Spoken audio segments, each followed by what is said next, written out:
Di dunia ko ada orang nan menanti kematian, ada nan dinanti dek kematian. Mana recak? Dinanti kematian atau kita yang menanti kematian? Kalau menanti lamo rasa apa? Itu. Tapi kalau kita dinanti, kita sebentar rasa. Walaupun masuk sama, kalau menunggu orang lama Pak. Coba kalau kita ditunggu orang sebentar rasanya tibunya. Artinya apa? Nak lama rasa itu ikut tunggu kematian, jangan kita yang ditunggu balik kematian. Jadi kalau kita menunggu, kita mesti punya persiapan. Tapi kalau ditunggu itu tidak siap kita. Kita tidak akan menyesal dan tidak akan mengalami kerugian kalau lurus kita memahami ayat-ayat Allah dan sunnah-sunnah Rasul. Allah Maha Pengasih, Maha Penyayang kepada umat Islam, umat Nabi Muhammad yang umurnya singkat. Allah berikan kompensasi ibadah yang tidak tanggung-tanggung. Walaupun umurnya pendek, tapi dapat mengalahkan amal orang yang umurnya ribuan tahun. Asal saja kita bijak dalam menanggapinya.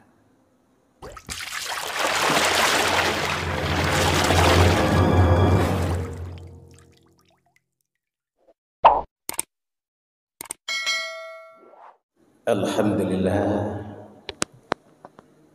allazi arsala rasulahu bil huda wa dinil haqq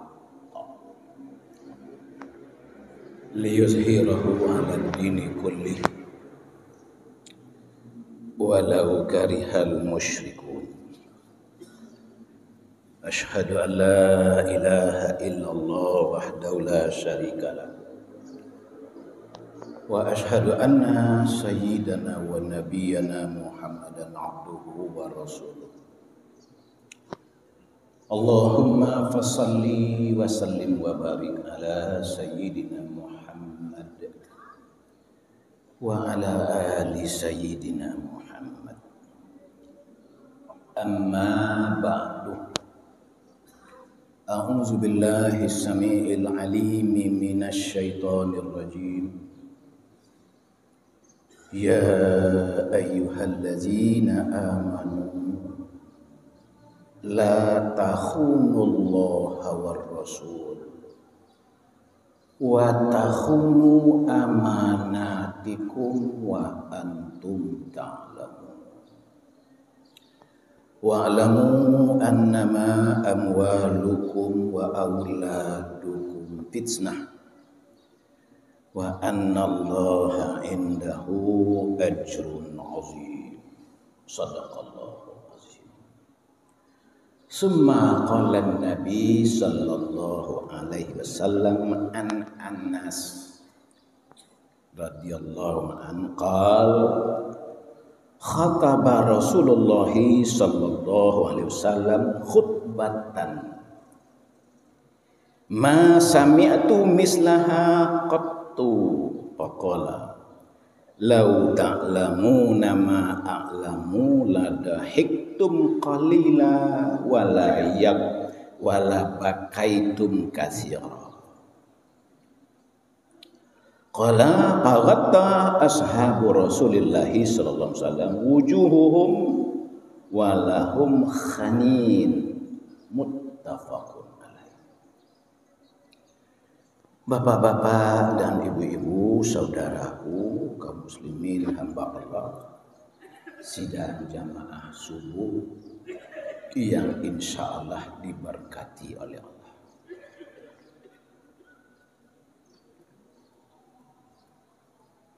Kajian kita pada pagi ini masalah akidah, masalah tauhid.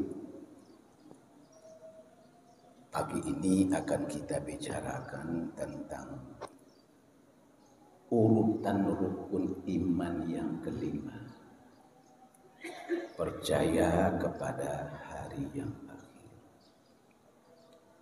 awal daripada hari yang akhir itu kita masuki pintu gerbangnya adalah alam barzah, alam kubur. Insya Allah semua kita akan menghadap ke sana. Hadis yang diriwayatkan dari Anas bin Malik tadi, beliau berkata, telah berkhutbah Rasulullah SAW akan satu khutbah yang tidak pernah ku dengar khutbah yang seperti itu selama ini.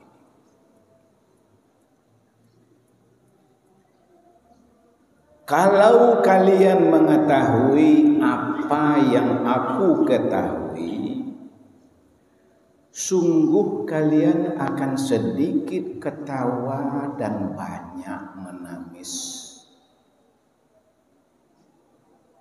Bahasa kampung awak, ko abeh de kalian anan ambo ketahui ko, ndak kata lo galah de kalian sialah. Kalau sedikit ketawa masih galah juga dulu, tapi ndak tahu galah.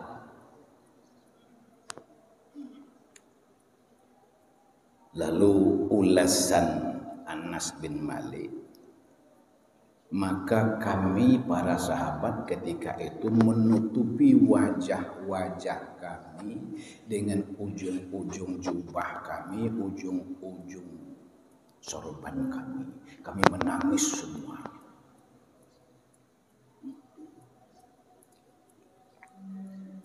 Bapak, Ibu, saudaraku, kaum muslimin hamba Allah. Itu di dalam hadis yang pertama diriwayatkan oleh muttafaqun alaih. Hadis yang kedua berbeda, didahulukan yang dikemudiankan. Yang kedua ini Nabi bersumpah, wallazi nafsu Muhammadin biyadihi, demi yang jiwa Muhammad di dalam genggamannya. Lau ta'lamuna ma a'lamu la bakaitum katsira wala dhahiktum qalila. Kalaulah kalian tahu apa yang aku ketahui, kalian akan banyak menangis dan akan sedikit ketawa. Pertanyaannya, apa yang diketahui Nabi yang kita tidak tahu itu? Jawabannya adalah tentang dahsyatnya huru-hara yang bakal kita hadapi sehabis kita di dunia ini.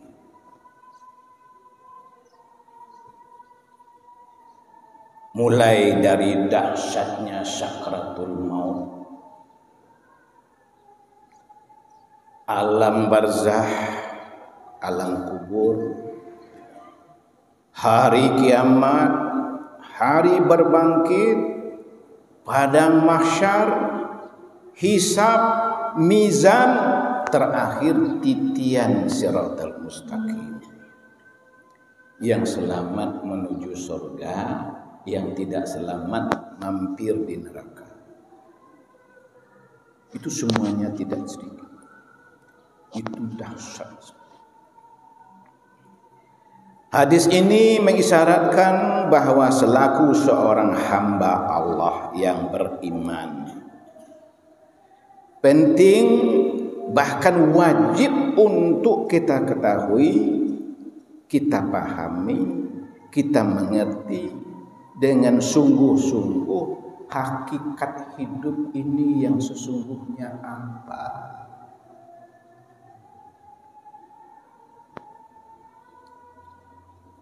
Baik kini apalagi nanti di situ. Sebab kehidupan selepas ini adalah merupakan hidup yang sesungguhnya. Kalau nek kini kau bermimpi awak, alun tidur sabana. Bermimpi wak bauto, bermimpi wak jadi pejabat, bilo jago wak cibo dalam kubur. Salah satu rahasianya, hikmahnya, kain kapan itu dicabian tapi dibuang pinggirnya. Bukan sekadar hanya untuk pengabek, pengocong kapan, senda itu. Supaya setiap wak jago resik tapi kain. Kalau ndak ada pinggirnya lah itu dalam dua waktu, ndak ada tempat di dua waktu. Itu kecil guru siswa. Di setiap jago lalu resik tapi kain. Lah yang tuju pinggir le pekilin je tapi le ndak, kalau ndak itulah kapan tu lah mati wak. Baru kita sadar mau tu tadi, ma kekuasaan tadi, ma pengikut tadi. Ndak ada seorang-seorang awak situ golek sini.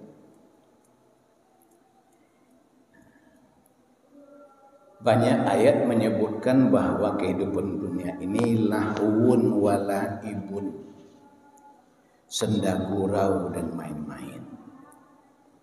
Rocker Ahmad Albar menamakan panggung sendiwara.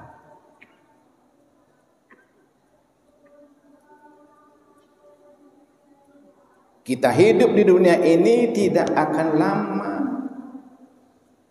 Hanya sekadar mampir, hanya sekadar transit. Itu makanya disodorkan bantah di orang ke Nabi lalu nyetulak bantah. Leko takalu awas singgah sesekuen. Saudaraku kaum muslimin hamba Allah yang hadir. Namun walaupun kehidupan ini tidak kekal, tidak abadi, jangan pernah kita remehkan, jangan pernah kita lalaikan. Hidup dunia yang main-main senda gurau itu udah untuk awak, untuk anak-anak. Kalau kita udah pergi main-main kemarin, udah pergi bergalak-galak, mengumpulkan bekal yang akan kita bawa nanti. Sebab kehidupan yang akan kita lalui setelah ini ditentukan oleh berhasil tidaknya kita memerankan diri dalam kehidupan kita yang sekarang ini. Dan kawat tuai di sinan bisuatu dan awak tanam di siko. Kalau tidak bertanam di siko, itu mana yang diambil sinan? Itu makanya dalam perdebatan ilmu kalam, surga anak-anak tidak seramo YouTube surga orang dewasa. Bahamu ke itu anak-anak itu masuk surga nyulun beramal lah. Tidak sama aja kita. Kita standarnya menurut amal ibadah yang kita lakukan. Betul kata Rasulullah, kita masuk surga bukan karena amal ibadah kita, tapi murni karena kasih sayang Allah Subhanahu wa taala. Kadang-kadang orang yang singkit pikirannya untuk Allah guna beramal. Kalau tidak beramal tu masuk surga hanya karena kasih sayang Allah. Tapi untuk mendapatkan kasih sayang Allah itu perlunya amal itu. Ia dah untuk masuk surga dah. Tapi merebut hati Allah itu supaya dia kasih, supaya dia sayang kepada kita. Itulah gunanya kita beramal. Jangan salah memahaminya. Bapak Ibu sidang jemaah, setiap Jumat sang khatib mengingatkan kepada kita, tidak pernah absen ayat dibaca. Ya ayyuhallazina amanu taqullaha haqqa tuqatih wa la tamutunna illa wa antum muslimun. Hai orang-orang yang beriman, bertakwalah kamu kepada Allah dengan sebenar-benar takwa. Jangan kamu nekat mati sebelum kamu benar-benar menjadi orang muslim. Guru ambo siswa menerjemahkan mati nekat itu bagaikan parasutis yang menerjunkan diri dari angkasa tanpa payung. Itu namanya nekat. Bagaikan seseorang yang menceburkan diri ke dalam lautan samudera yang luas dan dalam tanpa pelampung, itu namanya nekat. Bagaikan kita memasuki alam barzah, alam kubur dengan amal seadanya saja, itu nekat. Ndak semalam 2 malam lewat sinan, ndak sehari 2 hari, ndak pulang-pulang lagi kemari dah do. Artinya apa? Untuk itu kita hendaknya hidup ini mengumpulkan bahan dan kita pakai di sini. Apa kata Hujjatul Islam Imam Al-Ghazali? Orang bijak lebih antusias, lebih bersemangat mengumpulkan bahan-bahan yang dibawa daripada yang tinggal. Tapi kebanyakan orang hari ini lebih bersemangat mengumpulkan barang yang tinggal pada yang dibawa. Hendaknya persiapan ini, bakal ini, tidak untuk siku yang perlu banyak. Siku tidak lama deh kok. Untuk di sini. Itu maka Nabi katakan, kok tahu kalian dan dekat yang ketahui, kok tidak terlalu galak. Bapak Ibu sidang jamaah yang dimuliakan Allah. Ayat dalam surat Ali Imran tadi mengingatkan kita, la tamutunna illa wa antum muslimun. Itu mengingatkan kita semua target akhir yang harus dicapai ketika kita mati meninggalkan dunia ini, nanti mati dalam keadaan Islam. Itu target. Mati dalam keadaan Islam bukan hanya sebatas tercatat di KTP. Karena dalam kubur tidak berlaku KTP, tidak ada orang ke Malaysia. Ada orang berjelek KTP di kubur? Tidak ada. Atau sekadar pengakuan? Tidak. Hidup mati dalam akhidat Islam itu yang disebut dengan husnul khatimah. Husnul khatimah adalah tolok ukur satu-satunya berhasil dan gagalnya kita hidup di dunia ini.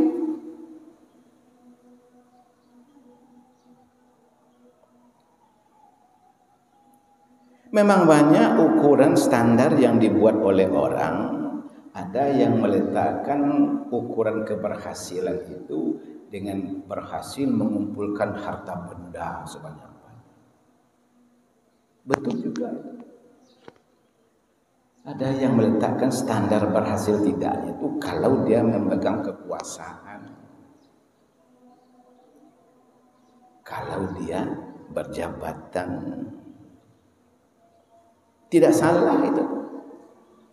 Ada yang meletakkan berhasil tidaknya itu pada status sosial yang dia sandang.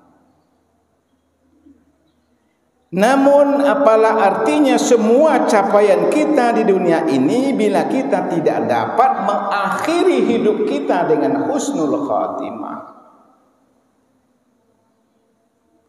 Seyogianya capaian-capaian kita ini kita jadikan sarana, alat untuk bisa mendapatkan husnul khatimah itu.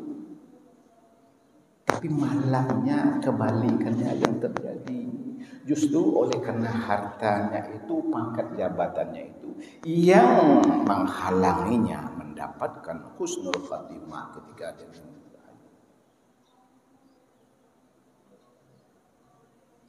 Itu namanya bahasa awaknya tukang panci yang ngelerian ikan namanya.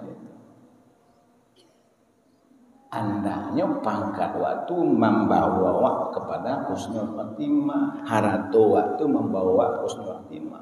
Keindah.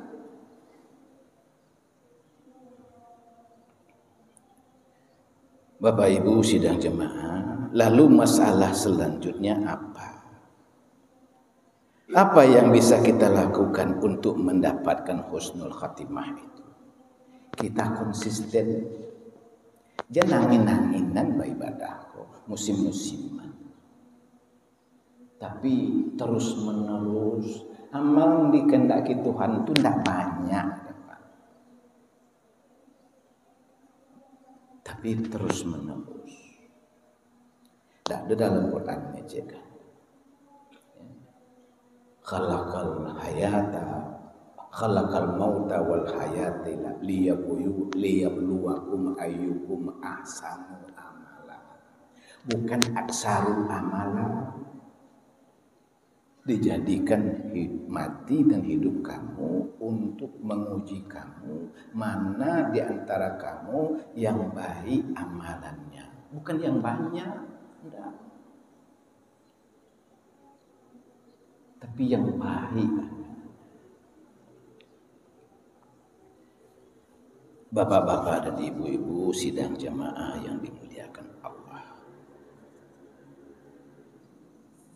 Bagaimana beratnya kita mengalami nazak atau sakratul maut itu. Mari kita lihat apa pengakuan Aisyah radhiyallahu anhu ketika dia berkesempatan melepas Nabi wafat di pangkuannya sendiri. Kecil Aisyah. An Aisyah radhiyallahu anha qalat ma aghbata ahadan bihinna mauta ba'dal ladzi ra'aitu min shidda mauti Rasulullah sallallahu alaihi wasallam.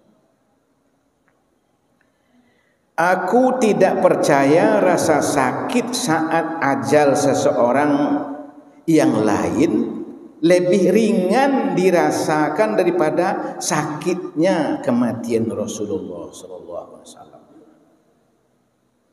Nabi, Rasul, kekasih Allah. Tidak percaya pada kecil Aisyah. Kalau ada orang nalingan sakratul maut dari Nabi, Nabi semua calik di mata palung sendiri, masya Allah. Tidak murah. Makanya perlu kita persiapkan. Di dunia kau ada orang yang menanti kematian, ada nanti dek kematian. Mana recak? Dinanti kematian atau kita yang menanti kematian? Kalau menanti lama rasa apa? Itu. Tapi kalau kita dinanti, kita sebentar rasa. Walaupun masuk sama, coba lah Pak. Kalau menunggu orang, lama Pak. Coba kalau kita ditunggu orang, sebentar soalnya tibunya. Artinya apa? Nak lama rasa itu ikut tunggu kematian. Jangan kita yang ditunggu oleh kematian. Itu artinya.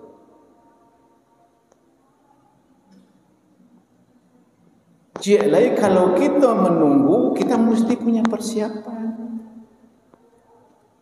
Tapi kalau ditunggu, itu tidak siap kita. Bapak Ibu sidang jamaah muliakan Allah.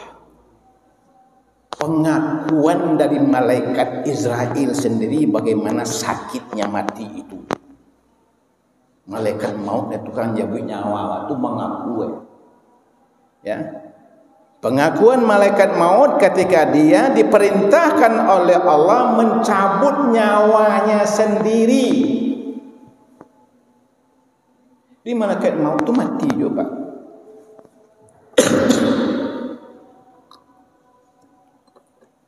Cuma paling kemudian mati ya kerana bertugas. Lah selesai sadone bangok lu cabut nyawanya baru nyoleh.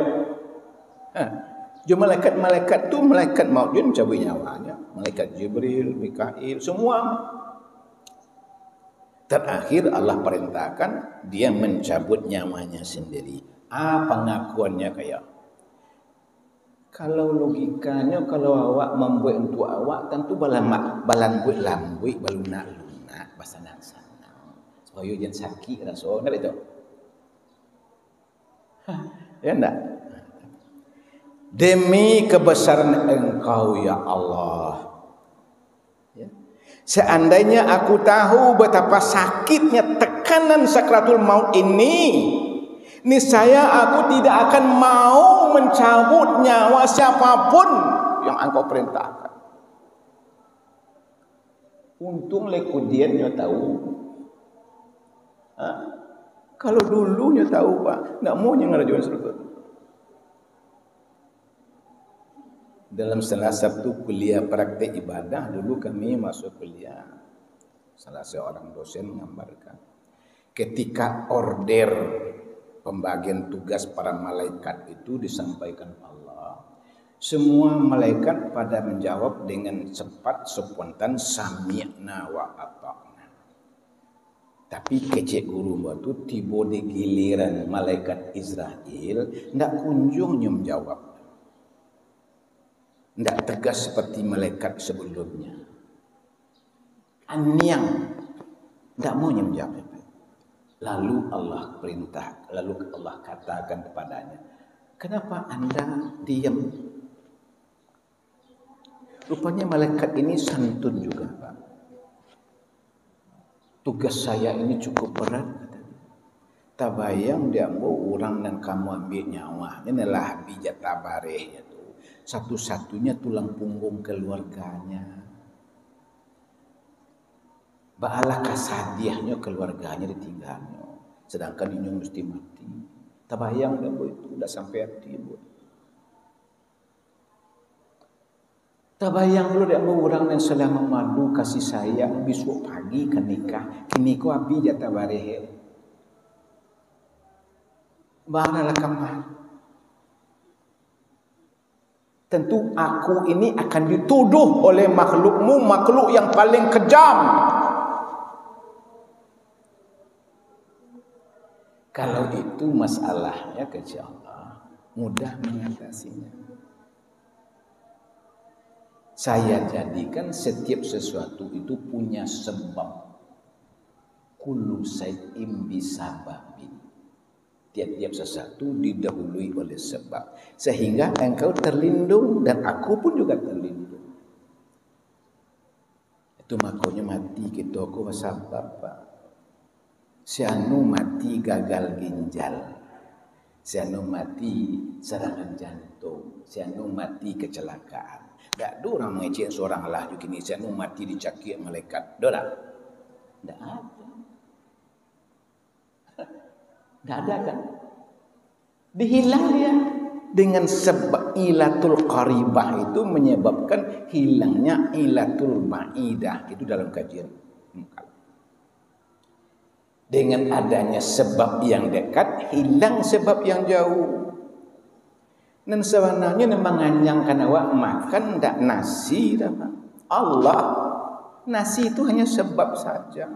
Banyak orang tak makan kanyang juga. Ya kan? Malasuhkan buang air tak WC dah Pak. Tapi keadaan pencernaan kita, sehingga orang banyak salah. Berlomba-lomba memperancak piring boleh lama makan. Indak piring tu memang lama makan. Selero tu tunalah bagi itu dakwah.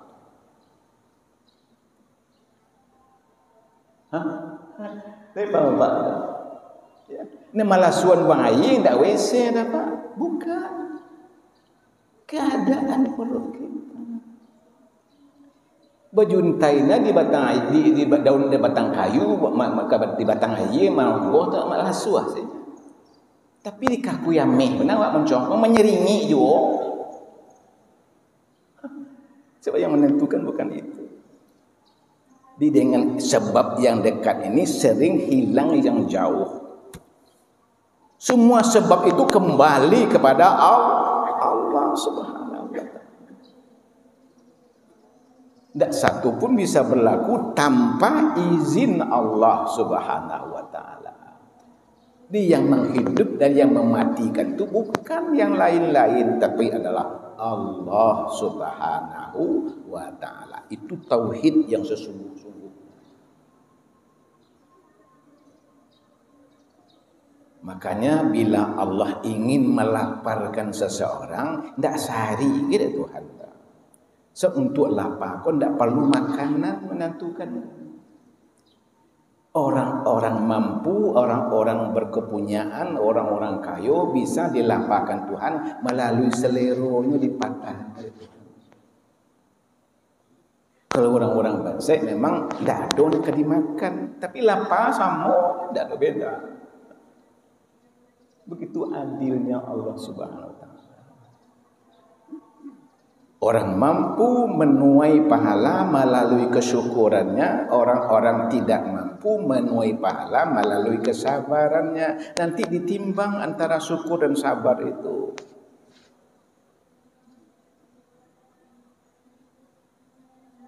Semua itu adalah untuk sarana bagi kita mendapatkan husnul khatimah. Bapak-bapak dan ibu-ibu sidang jemaah yang dimuliakan Allah, maka dari itu marilah kita camkan, pahami hadis Nabi, ayat Al-Quran. Apa kata Allah dalam surat Al-Qasas? Wabtaghi bima ataqallahu darul akhirah wala tansa nasibaka minad dunya. Kaislah, carilah olehmu untuk kehidupan kamu di dunia, di akhirat. Di prioritas pertamanya akhirat, tidak dunia. Wala tansa nasibaka minad dunya, tapi jangan kamu sampai melupakan kehidupan kamu di dunia ini. Artinya apa? Duit di dunia aku sekadar jangan lupa selawat masih itu kini masih butuh ini, masih butuh itu. Ikon yang dibalikan orang kebanyakan pahamnya. Prioritas pertamanya ini justru untuk kini, untuk akhirat pak. Sekadar jangan lupa selawat akan mati bisu adisinan karenanya kali. Nabi katakan i'mal lidunyaka ka'annaka ta'ishu abada wa amal li akhiratika ka'annaka tamutu ada. Populer hadis itu. Jarang orang tak tahu. Beramallah kamu untuk urusan-urusan dunia kamu dengan asumsi kamu akan hidup lama. Beramal pula kamu untuk akhiratmu dengan asumsi kamu besok pagi mati. Kalau lurih logika, nama kata gului wak mengaku kerajo tu, nama kata kaja tu, nak mati besok atau nak hidup lama. Tapi justru itu loh yang terbalik. Justru untuk mensalah hidup dunia, aku seolah-olah mau mati besok, tak dapat kini. Tak dapat konten kredit kau kini kau jual di Bali sudah dua nilai. Padahal itu isyaratnya untuk dunia ini kita perlu sabar. Tak bisa kini beko, tak bisa beko besok. Tak talaki dia awak dia anak kau ke lain kau. Ini lama. Tapi untuk akhirat tak bisa. Subuh kini besok tak subuh. Itu besok subuh lah.